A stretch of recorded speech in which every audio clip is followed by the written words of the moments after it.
Nakausap nyo rin, pinaliwanag ko sa inyo, di ba, galing kayo ron. Ngayon, may naramdaman kayong kakaiba. Sabi ko, ibalik nyo lang muna sa kanila kasi nga, sasabihin yan kasi sir, ang sasabihin yan, sir, dapat binalik nyo rito Hindi, ang sabi para malaman namin kung ano nangyari. Ang sabi kasi, tinuturo wala, ako. ginalaw na nung iba. Sasabi, tinuturo na ako sa ito eh. Sa bagong silangan, sabi ko hindi ko kilala ng bagong. kaya nga branch po nila yun eh. Explain ko na po sa inyo, isa lang po may-ari nun. Dahil pumunta kayo sa kanila, sabi nga sa'yo, nagtapat siya sa'yo. Diba sabi mo, hindi ko na kaya pumunta ka sa branch namin kasi mas magaling yun. Eh ngayon, sa akin ka pumupunta, sabi ko nga sa'yo, nung nagkausap tayo, saglitin mo lang muna ron kasi, ang mangyayari kasi niyan, pagka ginalaw ko yan, tapos sabihin na natin,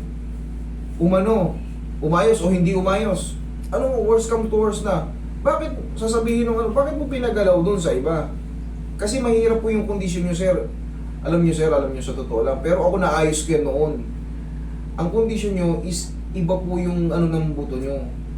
Yung bone structure nyo po is iba sa aming mga normal. Di ba? Sana po hindi po kayo maano dahil iba po yung bone structure ni Ito sir. yung may-x-ray ako.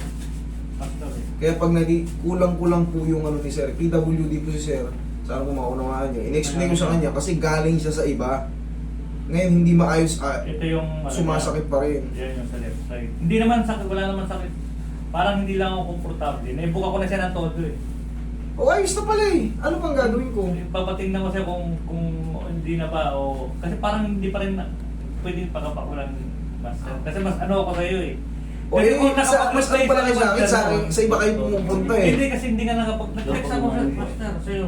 Ngayon pumunta siya sa iba, Kasi ang natakot ako, sabi kasi ng mga kasama kong pilot, ipaano mo na yan, baka tagal magkalama. Di na natakot na ako, di kailangan ipaano ko na kaagad. ganito yan bossing. Yung mga clicking kasi baliwala na yun. Basta walang pain. Pag walang pain, baliwala na yung bossing, wala yung problema. Ha? Basta walang pain, walang problema. Yan tingnan mo sa akin na para maniwala ka, magkaroon ka ng peace of mind. Ito yung, kumaga, siyempre, naging pasyente ko rin kayo dati. Oo. Tulungan ko na kayo sa ganitong proseso. Ayan o, tignan mo ako. Parang meron ko mo. Oh, baliwala yan basta walang pain. O yun, tingnan mo, parehas tayo. Gumaganon, di ba? Oo. Ayan o. Ito lang. Oh, normal lang nga ako. Sa akin mong pag ganon. Tingnan mo, normal lang nga ako. Tumutunog po. Oo, yan, parang Oo. ganyan. Dito pa rin sa kaliwa. Tumutunog din sa akin ito, pero kaya kong kumain ng baka, makukunat na isaw. Basta tatandaan mo, pag pumipitik-pitik na yung dyan natin, kasi balang araw, ay, may mga pagkakataong sasabit yan. Pero siyempre, ako yung umaayos ito, alam ko gagawin sa sarili ko. Ang gagawin mo diskarte dyan, ang hikab natin ganito. Kunyari, nakikipagdaldalan ka, bigla kang, oy! Parang, Mararamdaman mo. oo, sumabit. Inganga mo lang ng ganito. Lakyan mo Wala, lang. sabi mo nga paatras eh. Yan. Wala lang yung sinabi mo sa akin. Ganun lang. Pero pwede pa yung pakapakulan para alam mo. Ito lang dito eh. Parang iba si taga dito sa kabila. Yan na nga po yun eh, nagpapape, yan na nga po yun eh. Yan, ayan o. Hawakan mo sa akin o. Ayun. Yan din yun. Yan din yun. Ano bang kinakatakot nyo eh? Basta walang sumasakit. Kasi pag in-adjust yan, na wala naman sumasakit, baka sabihin mo, Master, kanina walang masakit. Sabi ko siya, kanina walang masakit eh. Ngayon o, parang binago mo, parang uminit o parang na-irritate. Ganun po yun, basta tatandaan nyo, ganun lang.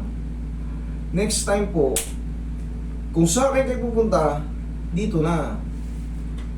Kasi pagka nagpunta kayo sa iba, ako taga-ayos. Sa totoo lang, ako taga-ayos ng mga yung branch na yan. Ako taga-ayos nyo.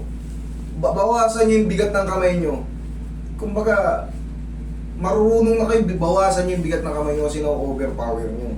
Ang dami ng ano, ayoko lang ilabas lahat ng video nyo. Nagaling sa inyo, ako taga-ayos talaga, promise. Hindi ako nagsisinungaling. Taga-ayos nyo ako, yung branch nyo. 3 branch nyo na yung ilan na yung tao pumunta rito. Bawasan nyo yung bigat ng kamay nyo. Hindi tayo magkakatalo. Tunuturuan ko kayo ng diskarte. Hindi naman palakasan yan. O pag ayaw tumunog yung pilitin. Ganun lang. Okay? Better luck. Next time. Galingan pa natin.